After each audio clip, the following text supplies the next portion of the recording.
PlayStation 2 console is an absolute classic system, and it's one that many people have a long history with, and the mod scene around it has continued to evolve to a point now where it's actually great to jump in and maybe modify a PlayStation 2 system here in 2025 and relive the days where everything seemed much more optimistic. Well, I'm going to show you how you can do that here today without ever having to open the system. That's right, we're going to add HDMI support, we're going to add SD card loading for games, and wireless controller support, all with just plug-and-play methods and ordering stuff off of Amazon mostly. So let's get started. I bought this PS2 on eBay as a project system for a future video that'll probably be a bit more involved, like internal mods, a full case swap, maybe a few other things. But I figured it would be a good test subject today, since it's fully functional, according to the listing at least, and I don't need it to do anything to the console itself. Also, I've been focusing on the fat model original PS2 in all of my other videos, so why not see what we can get out of the slim version today? The main thing people want to do with their PS2 when it's modded is play games off of a hard drive. Being able to select your game from a list of ISOs is just incredibly convenient, and yes, I know it's common for people to go download ISOs for these games online, especially for titles that the secondhand market has deemed incredibly expensive, so there's also that. Still, it's a massive benefit to, in a way, modernize the console a bit, and it's actually become incredibly accessible in the last few years, thanks to the memory card slot. MX4 SIO was a project that started in 2020 that made it possible to load games from the memory card slot on the PS2. It might sound weird to hear this, but it's faster to load games from the memory card slot than the USB ports on the front of the console. Now, it's pretty common to log on to Amazon and find these memory card adapters along with a free McBoot card to enable it, so I decided to buy a bundle here for $20. I had a discussion with a friend recently, and the question came up if it really was this easy where you could have something like this shipped to your house the next day and be playing games off of an SD card without much work. I think the part I'm most unsure about is if this free McBoot card will be up to date enough to give us a good experience loading these games. I'm pairing it with a SanDisk 256GB card for this video, mostly because I've heard there were issues with this brand alongside a few others, so why not try it out here to see what happens. For video out, I'm using the Electron Pulse adapter. It's supposed to plug into the back of the PS2 and give us a clean image to HDMI with no lag. It does require a USB-C plug to provide power, and while they mentioned running a USB cable around the console to the front and using one of those USB ports, I have a surge protector that provides a couple of USB ports already, so I'll just be using that. Oh, and at the end of the video, I'll also show you an easy way to hook up a wireless controller like this DualShock 4 to fit in a bit better for a larger living room setup. First thing up, I needed to get the SD card formatted, and I just used Rufus for this, setting up the card in exFAT. This format is something that is now preferred over FAT32 here, since it supports larger files than 4 GB and can now be recognized by OPL. I also grabbed OPL Manager, which is a program that'll set up the SD card file structure for us and work to organize our ISO files with cover art and fix any naming issues for each game. After moving almost 30 gigabytes worth of games over to the SD card DVD folder, they popped up inside OPL Manager without any issues. There were some problems though across the board with naming, but it just took a few mouse clicks to fix that, with the correct titles being pulled from the internet and then updated directly in the program. Cover art was up next, and that was just a quick batch command. It took a few seconds to pull the art for the case and disc. It says you can add more with things like screenshots, but for me, this is good enough. If you have a CD-based game like Half-Life, for example, it will need to be converted over to ISO, which OPL has an option for that, and getting the cover art, that's about it. We're all done here. Now you'll notice I haven't mentioned moving PS1 games over, which to my understanding is currently not possible using this method. It's an unfortunate drawback, so be aware, using the memory card slot to load games, it's just going to be PS2 titles, at least for now. But with the SD card set up, all that's left to do is plug everything in, and it's as simple as a couple of memory cards here, the HDMI adapter in the back, making sure to add power with that USB plug, and then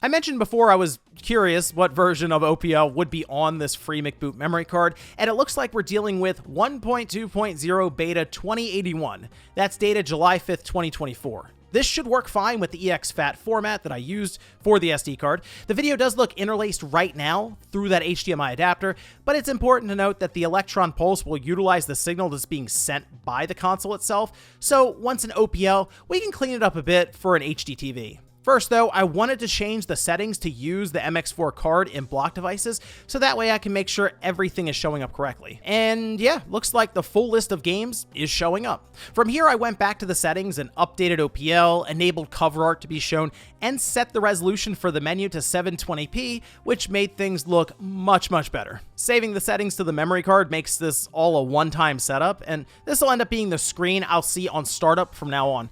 There are other themes you can use, but all I really need is a list of games to pick from here with maybe a bit of a dress up for the box art and the CD. So now, it's time to play some games. Each game can have settings assigned for resolution, and I decided to try this out with a few titles to fully take advantage of the HDMI adapter. Usually this works without any problems, but occasionally you'll have some weird graphical glitches or just black screens when trying to push things a bit too far. For example, I had zero luck getting iNinja to boot in anything that wasn't the default interlaced image, which is unfortunate because this game is a fast-moving action platformer that an interlaced image just doesn't do any favors for. SmackDown Shut Your Mouth does this weird thing where part of the screen shifts to the bottom and cuts off the top if you change the resolution.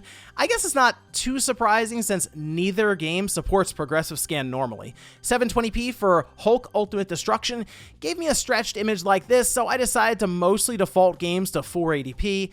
I know some games will support higher resolutions, however, there's really only so much the PS2 console can do anyway, and I think it still looks pretty good, all things considered here. Certainly a lot better than going through the standard AV cables anyway. I know there are different patches you can download for these games to run at higher resolution and a better looking widescreen, and maybe that's something I'll explore a bit more in depth in a separate video. Oh, and if you haven't played Hulk Ultimate Destruction, you really should. The game is just a blast and makes you feel like an overwhelming force at all times. Makes sense considering, you know, you're the Hulk, but I think we all remember what happened here, so let's not take Ultimate Destruction for granted. Anyway, once I got everything set up with the resolution, all games I tested loaded up without any issues, and the load times between screens were fairly quick. The memory card slot is surprisingly capable when it comes to loading games. I did have this weird thing that occasionally happened where the SD card wasn't being seen by OPL, but when that happened, I just popped the SD memory card out of the console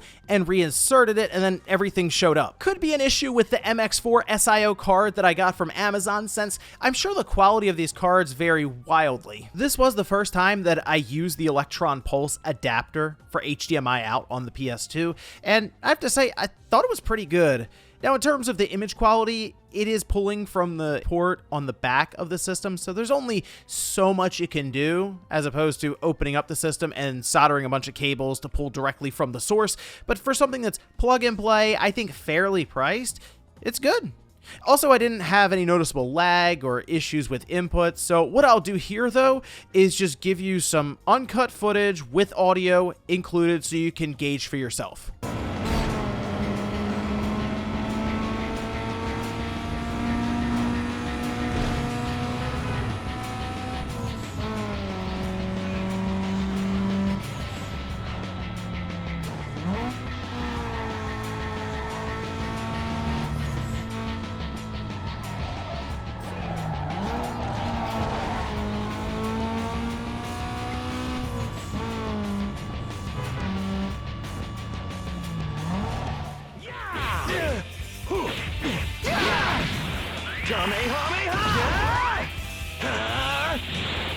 Let's turn it up!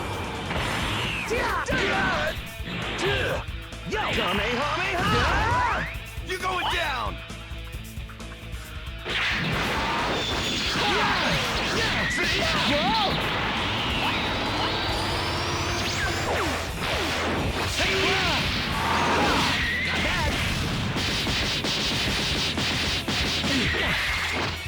Let's turn it up!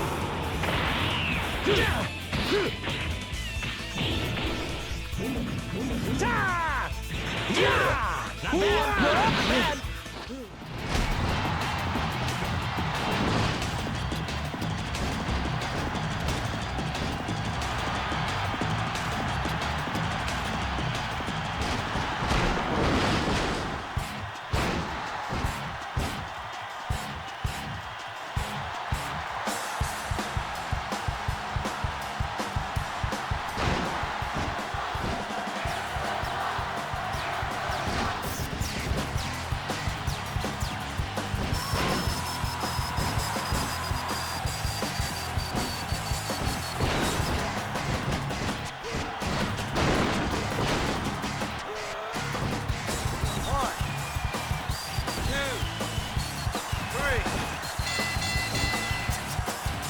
Otherwise, this is a great setup for someone who isn't interested in cracking open their slim PS2 system to solder wires and new adapters to their board. If you have a fat model console, it's probably a better idea to use the hard drive bay and load your games there, but the Slim certainly has its advantages with the smaller form factor and the quieter fan. Oh yeah, and finally, if you end up wanting to run a wireless controller from the PS2, I generally use this 8-bit DOE adapter. It plugs into the controller port and supports Bluetooth controllers, so while I'm using it with a DualShock 4 here, it also supports current Nintendo and Xbox controllers as well. It even has support for the Wii U Pro controller, just in case you want to take advantage of that ridiculously long battery life. PS2 modding has certainly come a long way, and the community continues to make breakthroughs along with refining what's already there. It really is as easy as ordering a few things on Amazon and just plugging them into the console after a few minutes of setup and moving some files around. It's also great that the Slim PS2 is something that can be included here, especially with the older fat model systems becoming less and less reliable. It's just getting harder to find one in good working condition. The other advantage here is the total cost, which for everything I used here in this video, excluding the PlayStation 2 console, came in just under $100. Anyway, let me know what you think about this down below, and if you've jumped into the world of PS2 mods or are thinking about doing so for the first time. Thanks everyone for watching, and I'll see you next time.